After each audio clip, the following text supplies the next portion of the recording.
benar salatnya, benar zakatnya, benar salatnya, benar interaksi dengan Qur'annya, dan benar salatnya itu pasti baik hisabnya. Maka turun hadis spesifik yang banyak dihafal oleh para ahli hadis jadi pegangan hidup sampai akhirat. Inna awwala ma yuhasabu bihi al-'abdu yawmal qiyamati as-shalah. Amal pertama yang akan dihisab di hari kiamat adalah salatnya. Idza salahat salaha sa'iru amali. Kalau baik-baik semua amalnya, indikasinya dari salat. Wa idza fasadat fasada sa'iru amali. Kalau salatnya enggak bagus, pasti ada pengaruh ke amalan lain. Dan itu sangat menentukan. Baik. Kenapa salat? Ada apa di balik salat?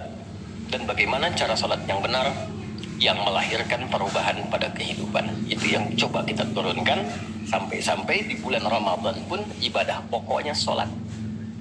Kan? Ibadah pokoknya salat lah. Sampai Nabi mengatakan, "Man qama Ramadhana imanan wa ihtisaban, ghufira lahu ma taqaddama min dhanbi." Spesial untuk Ramadan, orang yang salatnya benar khusus di Ramadan, di malam harinya yang kita kenal dengan tarawih, kalau benar salatnya dan ada getaran pada jiwanya, lalu dia berdoa spesifik, maka yang pertama Allah berikan mengampuni semua dosa yang pernah ia kerjakan selama hidupnya. Nah itu gak main-main. Artinya merubah dia menjadi lebih baik.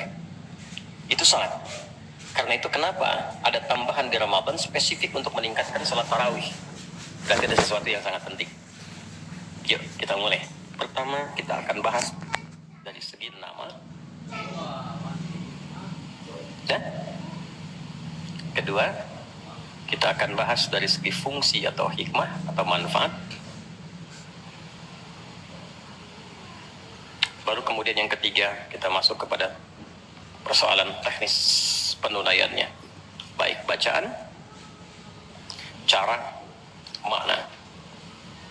Kita belajar dari mulai menunaikan bacaannya apa, maksud dari itu apa. Ya. Baik, kita mulai cepat. Salat. Apa itu salat? Doa. Apalagi? Kenapa doa disebut salat? Kenapa nggak disebut doa aja? Apa itu salat? Doa. Apa itu doa? Salat. Oke, yuk kita urutkan dari segi katanya dulu. As-salah, kurang lebih begini. Nanti ada versinya, ada yang pakai waw, itu ujungnya nanti kembali ke alif. Ini ya. Teman-teman, salat itu seakar dengan kata silah. Silatun. Seakar verbnya, kata kerjanya dengan kata wassala. Usul. Silah dalam bahasa Arab artinya sesuatu yang terhubung kuat sehingga dengan erat dan kuatnya ini sulit dilepaskan. Pernah dengar silaturahmi? Ya kan? Kenapa disebut dengan silaturahmi? Karena ada hubungan perhatian kasih yang dalam sehingga dimanapun dia masih tersambung untuk memperhatikan. Jadi silaturahmi itu bukan begini, bukan Anda kumpul menyapa di teman yang hadir. Itu bukan silaturahim. Anda menyapa orangnya ada, wajar, orangnya masih ada. Tapi ketika Anda pulang, Anda mendoakan dan support pada kebaikan, itulah silah namanya. Nah, hubungan yang melatih kita supaya terus terhubung dengan Allah, sehingga tak terpisahkan pengawasan Allah kepada kita, perlindungan Allah kepada kita, pemberian Allah kepada kita di setiap waktu dan tempat dimanapun. Itu dinamakan dengan sholat namanya. Karena itu, ciri keberhasilan orang yang sholat, yang pertama kali dapatkan adanya konektivitas dengan Allah. Sampai dia koneksinya ke Allah. Karena itu disebut wusul. Kenapa secara fikih dinamakan dengan doa? Karena saat berdoa kan terkoneksi dengan Allah. Ya kan? Nah, doa yang terkoneksi secara formal kepada Allah itu disebut dengan sholat. Quran surah keempat, dalilnya An-Nisa ayat 103. Quran surah 4 ayat 103. Paling kanan agak sedikit ke atas itu di mushaf standar. Fa'idha qadaytumus sholata. Maka jika Anda telah tuntas mengerjakan sholat, fadhkurullaha. Maka cirinya dia akan cepat terkoneksi kepada Allah. Itu pengertian hikmahnya. Kalau pengertian fikihnya, habis sholat cepat zikir. Zikir itu artinya terkoneksi, nyambung.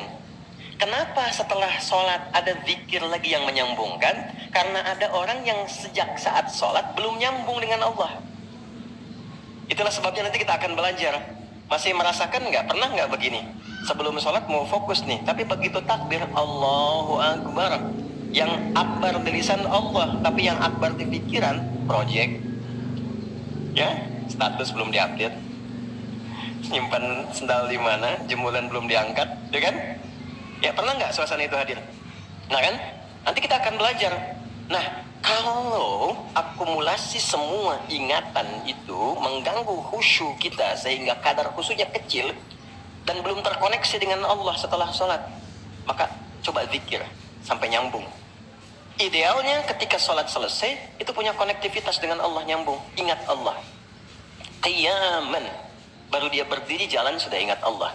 Makanya kalau ada orang keluar dari masjid dan dia nyambung dengan Allah, itu mustahil tertukar sendal. Oke? Karena saat dia pakai, dia merasa diawasi Allah. Ya Allah, salah, bukan punya saya. Yang saya yang itu rupanya dia pakai, padahal dia ke masjid nggak pakai sendal. Ya memang ada yang salah dengan sholatnya. Oke? Balik ke sini. Maka kalau dia berjalan jalannya baik, kalau dia duduk bekerjanya baik, gak mungkin maksiat, gak mungkin menyentuh yang salah, karena saat dia menyentuh dia merasa dilihat Allah. Itu yang disebut dengan ihsan namanya. Di orang yang punya koneksi dengan Allahnya kuat, itu akan mudah menjalani kehidupan. Anda punya koneksi dengan teman-teman yang punya kedudukan tertentu, aksesnya mudah kan? Anda punya koneksi dengan Allah, apa yang sulit bagi Allah? Masalah dikecilin, bukan gak dapat masalah. Masalahnya sama, bagi orang lain besar, bagi si fulan kok ringan. Karena sebelum mendapatinya, akses dia ke Allah tinggi, Allah ringankan untuk diterima di hatinya. Dilapangkan hatinya sebelum menerima persoalannya. Jadi ketika menerima persoalan, dia tinggal senyum aja, selesai. Macet, yang lain gelisah. Alhamdulillah macet. Bisa hafalan dulu, bisa baca dulu, bisa mengerjakan yang lain dulu. Ini semua dibaca dengan nyaman karena konektivitas yang tinggi dengan Tuhan. Jadi ternyata ketika diminta menunaikan ibadah salat, ada hal yang sangat besar yang Allah ingin berikan kepada kita semua. Saya ingin tanya teman-teman, berapa waktu yang Allah mintakan kepada kita untuk menunaikan salat? Berapa? Tiap hari kita kerjakan 5 kan? 5 kan? Nomor koneksi dengan Allah. Masih ingat nomornya? 24434 klik. Naik. 2 subuh, 4 duhur, 4 asar, 3 maghrib, 4 isya kan? Ayo bikin status. Ya kan? 5 waktu kan? 5 waktu kan? Kenapa 5 waktu? Salah satunya karena di dalam Quran diisyaratkan orang yang benar salatnya sesuai yang dengan yang diajarkan Nabi, sesuai yang diisyaratkan Quran, akan mendapatkan 5 kemuliaan dalam hidupnya yang tidak didapatkan oleh orang yang tidak sholat. 5 ini, itu yang coba kita akan keluarkan. Itulah sebabnya kenapa sholat sangat ditekankan, kenapa sholat diwajibkan.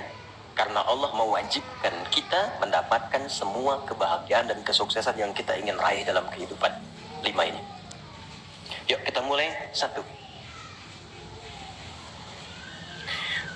Izinkan saya memulai dari sini supaya kita punya motivasi untuk menunaikan sholat. Jadi kalau nggak tahu yang 5 ini, cara pandangnya kepada sholat jadi beban.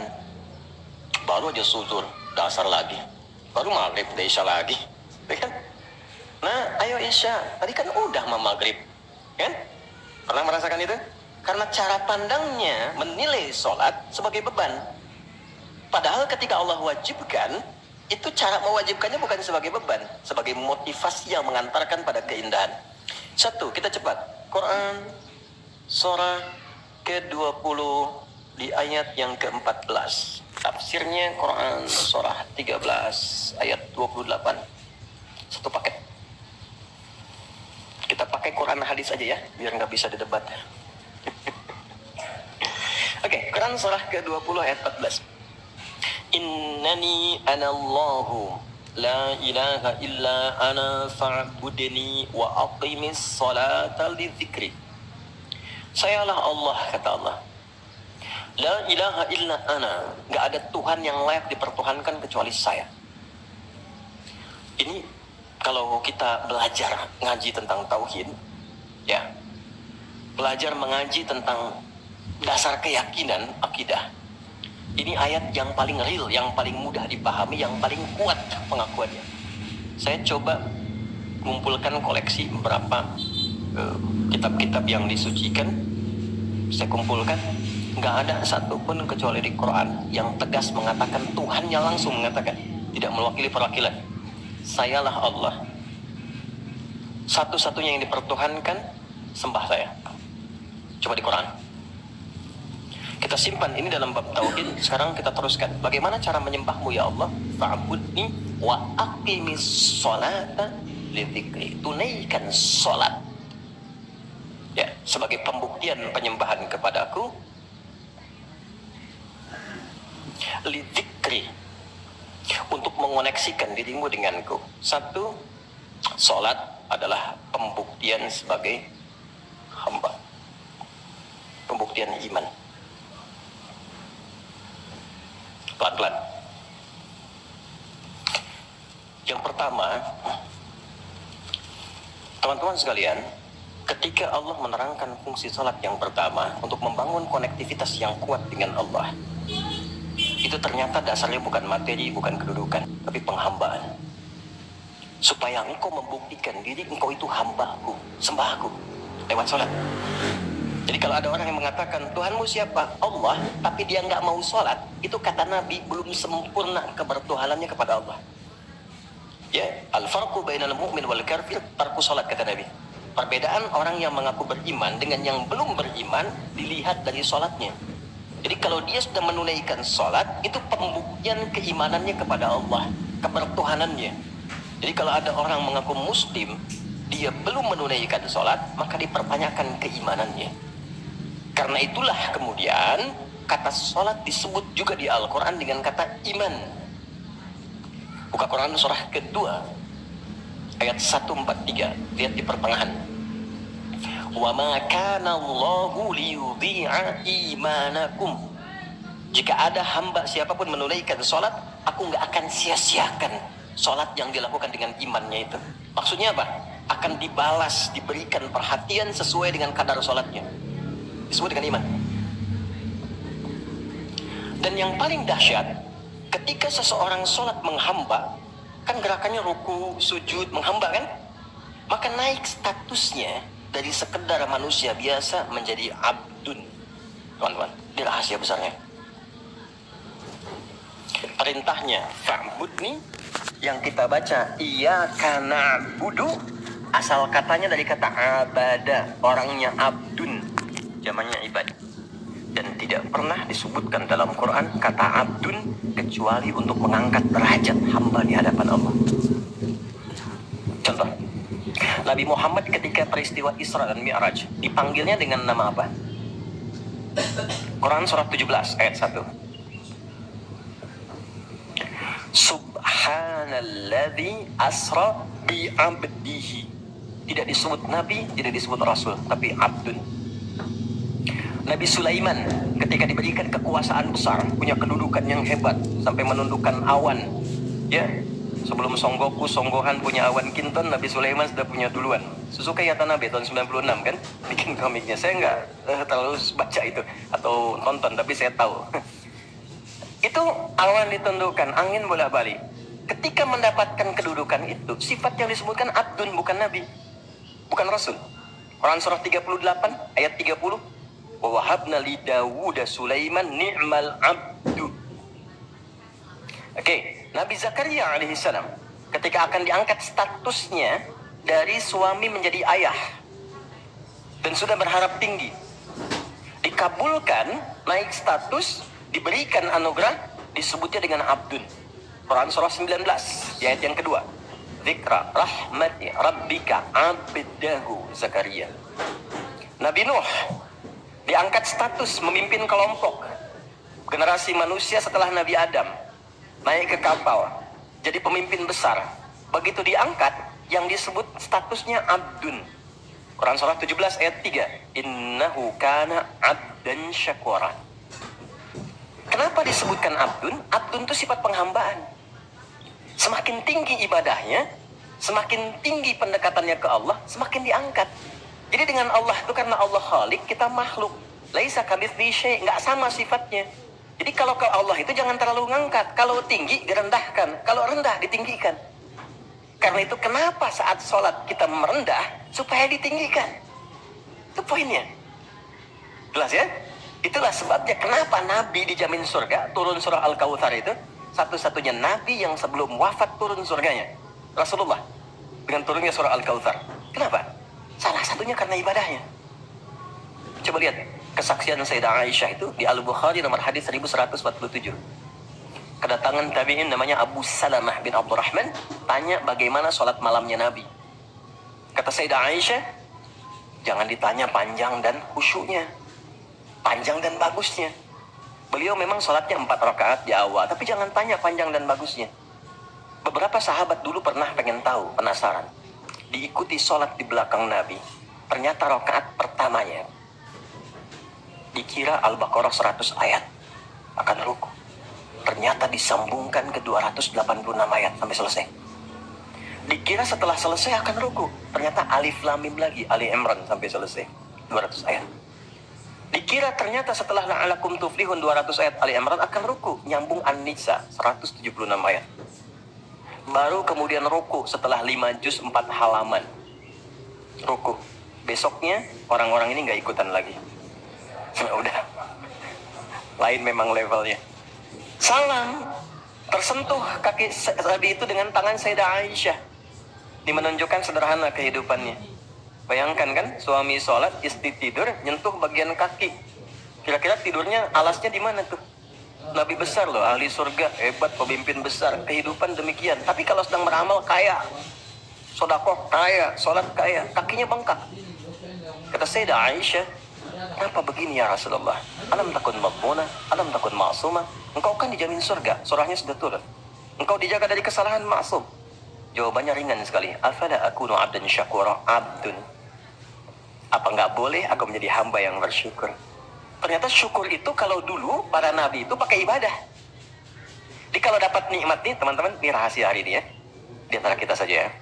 Sekarang saya nggak bagi di yang lain nih, cuma di sini nih. Ya. Para nabi itu, kalau mereka dapat nikmat apapun, itu yang dilakukan syukur. Dan syukurnya lewat ibadah. Contoh, biasa kan suka hadir ulang tahun ya. Masuk ulang tahun kesekian. Nabi tiba-tiba hari Senin puasa.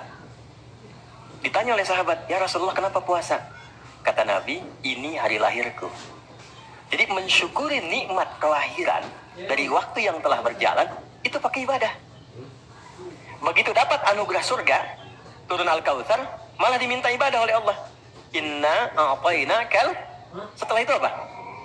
Fasholli li rabbika. Tingkatkan sholat, tambahkan amal lewat harta. Jadi jaminan surga itu bukan menghentikan amal soleh. Anda sukses dengan pekerjaan, bukan berarti menjadikan hubungan Anda terputus dengan Allah. Yang paling aneh kan, Allah udah ngasih rezeki banyak, kok dipakai maksiat hasilnya? Allah kasih Anda minta, Allah kasih. Tapi begitu dikasih, kenapa dipakai untuk mabuk? Kenapa dipakai untuk maksiat? Kenapa dipakai untuk membeli sesuatu yang Allah nggak sukai? Kan ada perjuangan mendapatkan itu. Makanya dibalik caranya, ketika Anda menghamba, menunduk, Allah mengangkat. Tapi kalau Anda mengangkat, Allah turunkan serendah-rendahnya. Ini rumus pertama. Jadi ternyata ketika kita diminta menghamba dalam sholat, itu adalah jembatan pertama bagi Allah untuk mengangkat kita dengan derajat tertinggi. Paham? Oke, satu. Jadi kalau ke anak-anak begini kalau tanya, Mah kenapa sih harus sholat? Supaya kamu jadi hebat. Gitu. Kok bisa? Lihat Umar. Sebelum sholat, orang biasa. Kerjanya begini, cuman jalan-jalan, mabuk dan sebagainya. Tapi setelah sholat, dia jadi pemimpin yang sangat hebat. Dia hafal sekian bahasa. Dia dirikan sekolah-sekolah. Pemikirannya hebat, tangguh orangnya. Di mana-mana dikagumi. Itu. Kalau ada karyawan Anda bertanya, kenapa Pak harus sholat? Supaya kita makin sukses proyeknya. Makin banyak omsetnya. Coba lihat Abdurrahman bin Auf. Bukankah sebelum dia sholat dia kaya tapi biasa, malah hilang kekayaannya. Tapi setelah dia sholat dan dia praktekkan makna-makna dalam sholat, meningkat level kekayaannya sampai yang ketiga tertinggi. Dari kaya banget, kebangetan kayanya. Kapaknya terbuat dari emas kan? Abdurrahman bin Auf. Itu setelah sholat. Itu viral sekali kisahnya. Ya, jadi ini bagian pertama. Jadi ketika ada panggilan hayya 'alas shalah, atas sejak Allahu Akbar, rasakan panggilan itu ingin mengangkat derajat kita. Jadi kalau panggilan sholat itu dipahami sebagai hanya tuntutan ibadah, nanti jadi beban. Allahu Akbar. Anda sudah merencanakan, kan malamnya kita bikin kurikulum, kan kegiatan kita tuh nyambung. Malamnya istighfar, menyiapkan kurikulum untuk besok. Istighfar itu mengoreksi yang belum bagus apa hari sebelumnya. Katanya pengen ke surga, surganya Firdaus, tapi sholatnya masih bolong-bolong. Baca Quran belum maksimal, sedekah belum ada. Kita koreksi besok rencanakan. Saya pengen sholat di tempat ini. Besoknya saya akan misalnya mengerjakan ini, capaiannya ini. Bikin kurikulum A sampai Z. Begitu kita bangun tidur, dipanggil. Allahu Akbar, Allahu Akbar. Yang kita siapkan itu tadi, rencana, dibawa menghadap Allah, minta kemudahan, minta perlindungan, minta pengangkatan. Makanya kenapa sholatnya disebut subuh dari kata asbah. Sesuatu yang sudah siap dengan rencana. Wasubhi idza tanaffas. Quran surah 81 ayat 18. Di orang Islam itu bangun dari tidur, dia sudah punya rencana yang mau dia siapkan ke depan apa. Jadi nggak ada ceritanya ke depan bingung. Jam 7 mau kerjakan apa, 9 ada di mana. Rencana itu dibawa menghadap Allah. Dalam sholatlah kita mintakan kemudahan. Itulah pengantar, pengangkat derajat. Jadi ketika adzan berbunyi kalimatnya Allahu Akbar, Allahu Akbar. Ini peluang saya. Jelas? Halo, jelas? Alhamdulillah. Dua, masih di sini. Dua. Wa aqimis salata lidzikri, tunaikan salat untuk mengingatku. Apa manfaat zikir? Apa manfaat zikir? Kembali ke Quran surah 13 ayat 28. Ala bidzikrillahi tatmainnul qulub. Yakin, ala itu harful ikhbar wa taukid. Huruf yang berfungsi menginformasikan dan menegaskan. Kata Allah, yakinkan pada jiwamu. Semakin banyak engkau berzikir, dampaknya semakin tenang hatimu. Jadi kalau sedang gelisah, zikir, bukan update status. Ingat ya? Karena mengupdate status, mencurahkan pada media sosial tidak menghilangkan kegelisahan dan tidak menyelesaikan masalah. Bintaro macet ya. Apa dengan dibuat macet selesai? Tidak. Nggak nyangka ya dia seperti itu. Nyangka. Ketika ada orang mengatakan nggak nyangka, sedang nyangka dia tuh. Dan tidak selesai masalahnya. Apa kata Quran? Jika Anda sedang gelisah, optimalkan zikir. Apa itu zikir? Semua jenis kegiatan yang menyambungkan kita dengan Allah. Misal, doa. Doa itu di Quran disebut zikir. Quran surah 7 ayat 205. Wadhkur rabbaka fi nafsika tadarruan wa khifatan wa dunal jahri minal qaul. Kalau Anda sedang gelisah, banyak persoalan, alih-alih mengeluh, angkat tanganmu minta kepadaku. Bukankah saat berdoa menjadi semakin tenang? Solusi belum datang, tapi hati lebih tenang kan? Dan jiwa yang tenang itu melahirkan pemikiran yang gemilang, hasil yang cemerlang. Jadi begitu kita lebih tenang, lebih mudah menanti solusi. Anak belum pulang, doa. Besok ada ujian, doa. Ada proyek mau dilakukan, kita gelisah, doa. Itu fitrah. Quran itu disebut zikir. Quran surah ke-15 ayat 9. Inna nahnu nazzalna dzikra wa inna lahu lahafidhun. Kalau sedang gelisah, masalahnya kompleks, ambil wudu, ambil mushaf, buka. Itu baru pegang mushaf, baru buka. Dampaknya ke hati itu kuat. Begitu Anda baca dengan suasana yang tenang, nyaman ke jiwa. Yang paling dahsyat kadang-kadang dibuka, mushafnya acak keluar, ayatnya sesuai dengan masalah kita.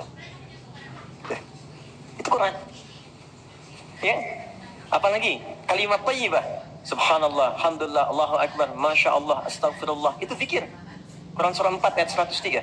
فَإِذَا قَضَيْتُمُ الصَّلَاةَ فَاذْكُرُوا اللَّهَ Makanya ketika Anda mendapatkan nikmat, alhamdulillah, hati lebih tenang. Tidak menggunakan nikmat dengan hal-hal yang tidak positif. Ada sesuatu, astagfirullah. Ada keluhan, ya Allah. Lebih tenang. Akumulasi semua bentuk zikir itu ada dalam salat. Di salat ada subhanallah, ada. Ya. Di salat ada alhamdulillah. Di salat ada Allahu Akbar, dibuka dengan takbir. Di salat ada Quran, ada Al-Fatihah, Quran. Kita salat baca Quran. Apa lagi? Apakah di salat kita kemudian membaca kalimat thayyibah? Baca. Berdoa? Iya, isinya semua doa. Maka ketika semua jenis zikir dikumpulkan, itu berubah menjadi salat. Dan kalau satu zikir saja membuat tenang, apalagi salat. Makanya salat itu jangankan ibadahnya, tempatnya saja bikin tenang. Coba teman-teman, ikhwan ya. Anda ada masalah nih di kantor, mampir ke masjid. Itu buka pintu masjid baru masuk, udah tenang. Enak. Makanya saya sering katakan, sering share dengan beberapa kawan, Anda kalau sedang kerja, coba pulangnya jangan langsung ke rumah. Mampir ke masjid dulu. Yang terdekat ya dengan rumah. Yang terdekat. Mampir ke masjid, sholat 2 rakaat. Di situ sampaikan, ya Allah, aku telah berikhtiar seperti apa yang telah Engkau perintahkan. Dan aku bertawakal akan rezeki yang telah Engkau tetapkan. Itu begitu Anda selesai berdoa pulang, yang dibawa ke rumah aura masjid bukan aura kantor. Dan istri, anak-anak di rumah mendapatkan ketenangan yang sempurna. Jadi nerima antum itu nerima dalam keadaan yang penuh dengan ketenangan. Jadi ketika menyambut anak, ayah, papa, papi, buya, antumnya tuh udah enak nerimanya. Coba kalau nggak percaya, rasakan itu. Ke masjid tuh beda. Dibanding rumah sendiri, rumah Allah lebih tenang kan? Itu baru tempatnya. Dan puncaknya Ka'bah yang menjadi kiblat. Itu ada di Quran, surah kedua, ayat 125. Wa idh ja'alnal baita mathabatan linnasi wa amna. Dan pelajari, pahami, renungi. Ketika aku tetapkan dengan keagunganku, Ka'bah pusat ibadah yang menenangkan. Sebanyak apapun Anda punya kesulitan, depan Ka'bah itu ngalir air mata, tenang aja. Gitu. Pancarannya masjid. Ya. Masya Allah ya. Nah, amalannya sholat. Jadi ambil suasana itu, bawa ke dalam diri kita untuk menghasilkan apa yang kita harapkan. Yang kedua, intinya kalau sedang tidak tenang, gelisah, ada persoalan, atau bahkan ya, untuk menentukan satu urusan. Kalau Anda bingung, merasa ada saingan yang tidak sehat, merasa ada orang-orang yang mungkin mengganggu, lakukan sholat sebelum berangkat. Tahu Imam Al-Bukhari ya? Beliau menulis Sahih Al-Bukhari kan? Itu sebelum menulis setiap satu hadis, sholat 2 rakaat. Kalau tenang, baru dituliskan. Tidak tenang, beliau sholat kembali. Ditulis di Masjidil Haram, diselesaikan di Masjid Nabawi. Itulah sholat. Makanya semua nabi yang pernah bertugas di bumi, itu sholat. Dan kita yang paling sempurna caranya. Nabi Isa, Yesus, sholat. Quran surah 19, ayat 31. Sampai 33-nya. Wa ausani bis sholah. Allah mewasiatkan padaku untuk sholat. Nabi Zakaria, sholat. Quran surah ketiga, ayat 39. Fanadatul malaikatu wa huwa qa'imun yusalli fil mihrab. Salat. Nabi Ismail, kakek Nabi ke-29, bahkan meminta keluarganya disiplin salat. Quran surah 19, Maryam ayat 55. Wa kana ya'muru ahlahu bis shalah. Jadi kalau kita urutkan dari awal sampai ke Nabi Muhammad SAW, atau kita tarik mundur dari Nabi Muhammad ke Nabi Adam alaihissalam, tidak ada satupun Nabi yang bertugas di bumi kecuali mereka salat. Muhammad SAW bin Abdullah bin Abdul Muttalib bin Hashim bin Abdul Manaf bin Qusay bin Murrah bin Kilab bin Ka'ab bin Ghalib bin Fihir bin Malik bin Nadar bin Kinana bin Khuzaimah bin Mudrika bin Ilyas bin Nizar bin Mudar bin Ma bin Adnan bin Adi bin Adri bin Muqawwam bin Nahur bin Ya'rub bin Yasjuk bin Ismail alaihissalam bin Nabit bin Ismail alaihissalam bin Ibrahim alaihissalam bin Adar bin Nahur bin Abir bin Kinan bin Arfakhshad bin Sam bin Nuh alaihissalam bin Mihlail bin Matusyara bin Kinan bin Anwas bin Tis bin Adam alaihissalam. Semua tersambung.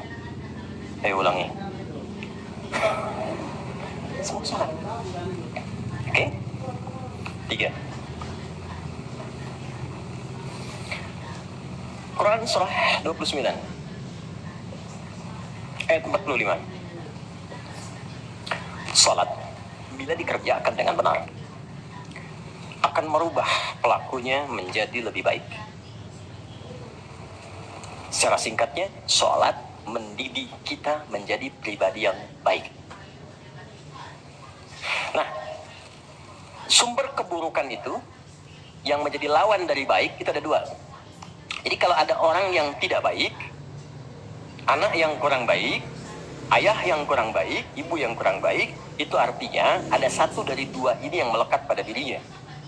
Satu disebut dengan fahsya.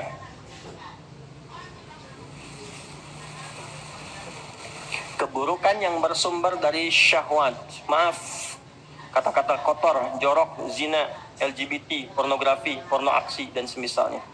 Itu fahsya. Jadi nggak mungkin orang sholat, kata-katanya jorok, perilakunya menyimpang. Nggak mungkin. Karena sholat mencegah itu. Atau mungkar, keburukan yang bersumber dari nafsu perut dan akal. Mencuri, korupsi, mencela, berdusta, membunuh, merampok, menyakiti, dan semisalnya. Itu mungkar. Makanya ketika seseorang berbuat itu, hatinya mengingkari. Itu disebut mungkar. Hatinya mengingkari. Maka orang sholat, pasti bila sholatnya benar, karena dia tersambung dengan Allah, fahsya dan mungkarnya tertekan. Yang muncul jiwa baiknya, jiwa takwanya. Ketika yang muncul kebaikannya, yang buruknya ditekan, maka yang keluar dari semua bagian tubuhnya, semuanya perilaku baik. Itulah sebabnya ketika Allah berfirman tentang hal ini, disampaikan di Quran surah 29 ayat 45. Inna sholata tanha anil fahsya wal munkar. Mengujinya gampang. Kita uji dengan sejarah pendekatannya. Semua masyarakat di era Nabi, itu kan sebelum masuk Islam, perilakunya itu sangat menyimpang. Tidak kenal kebaikan. Tak kenal kebaikan itu jahlun namanya. Orangnya jahil. Kalau disatukan jadi jahiliyah. Gak kenal kebaikan. Ya, yang mencuri banyak, zina hatam. Ya, perilaku menyimpang banyak. Disebutnya jahiliyah. Tapi ketika datang risalah Islam, yang diajarkan pertama sholat.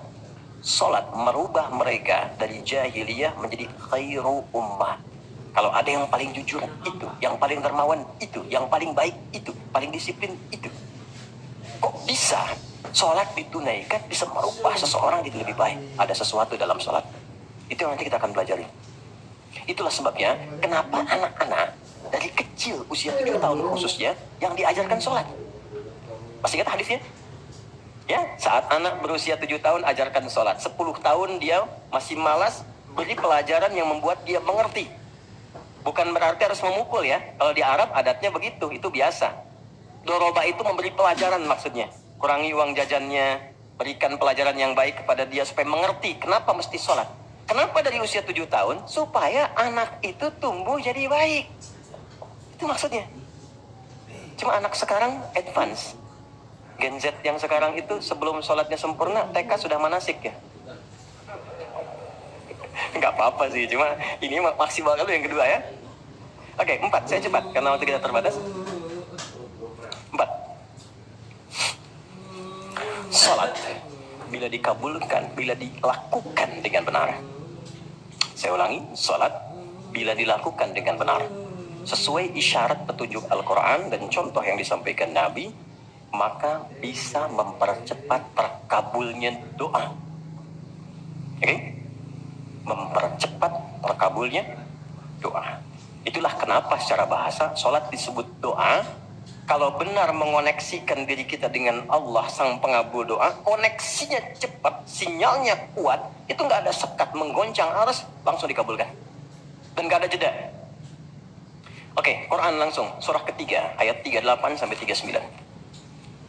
Surah 3 Ali Imran, ayat 38 sampai 39. Kita belajar dari kisahnya Nabi Zakaria alaihissalam.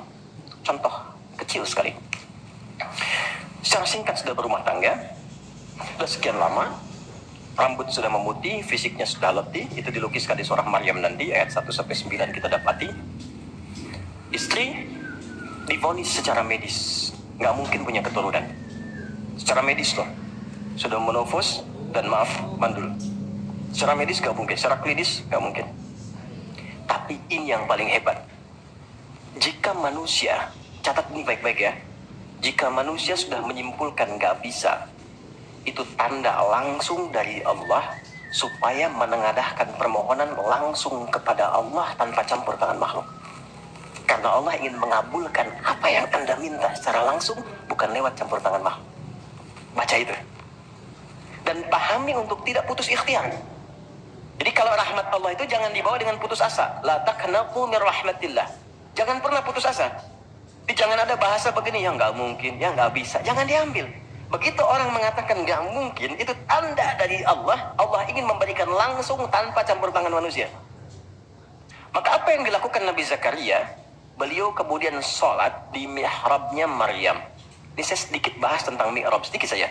Quran surah 3 dulu, di ayat 37, di paling kiri sebelah bawah, pojok di mushaf standar. Secara singkat saja, mihrab itu satu tempat yang fungsinya mempercepat terkabulnya doa dan mendatangkan rezeki dari sisi yang tidak diduga. Awas, kita bicara keimanan ya. Dan di situ dipertaruhkan. Mihrab ini tidak harus lebar dan luas. Sehamparan sejadah nggak ada masalah. Yang penting kita gunakan untuk ibadah saja. Di luar ibadah keluar. Itulah kenapa tempat imam disebut mihrab. Kenapa? Karena imam mewakili makmum untuk memohon kepada Allah dalam sholat berdoa.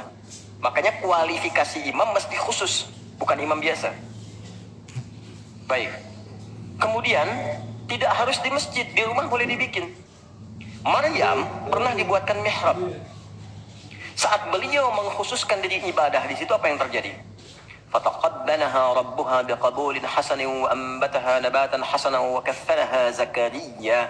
كلما دخل عليها زكريا المحراب وجد عندها رزقا قال يا مريم أنى لك هذا قالت هو من عند الله إن الله يرزق من يشاء بغير حساب.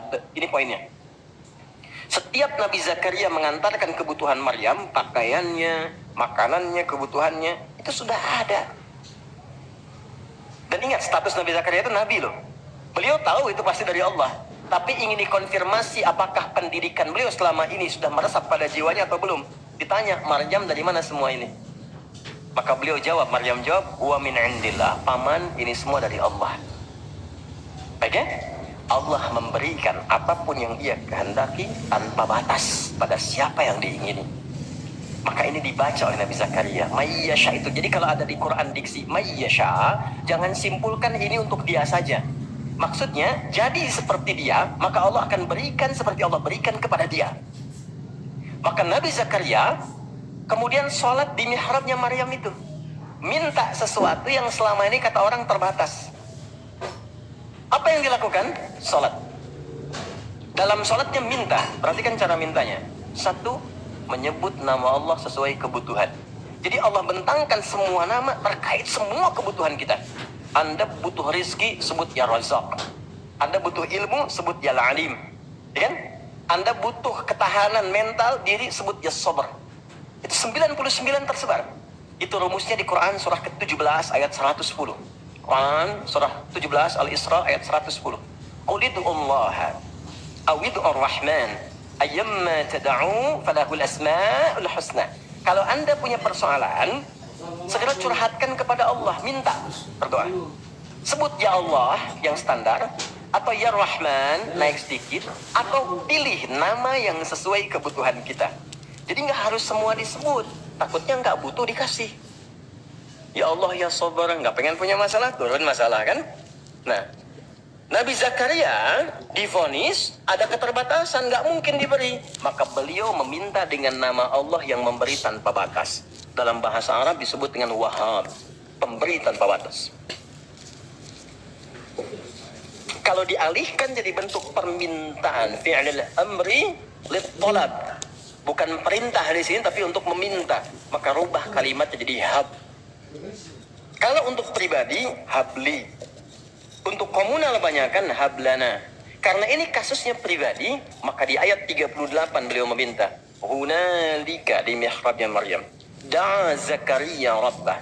Berdoalah Nabi Zakaria kepada Allah Rabbnya. Perhatikan, qala rabbi habli min ladunka dzurriyyatan thayyibah innaka sami'ud du'a. Ini fikih doa yang penting dipelajari. Ya Allah, jadi kalau terjemah bebasnya begini, mereka mengatakan aku nggak mungkin punya keturunan. Maka aku memohon darimu saja yang tidak punya batas dalam pemberian. Mereka katakan aku nggak mungkin.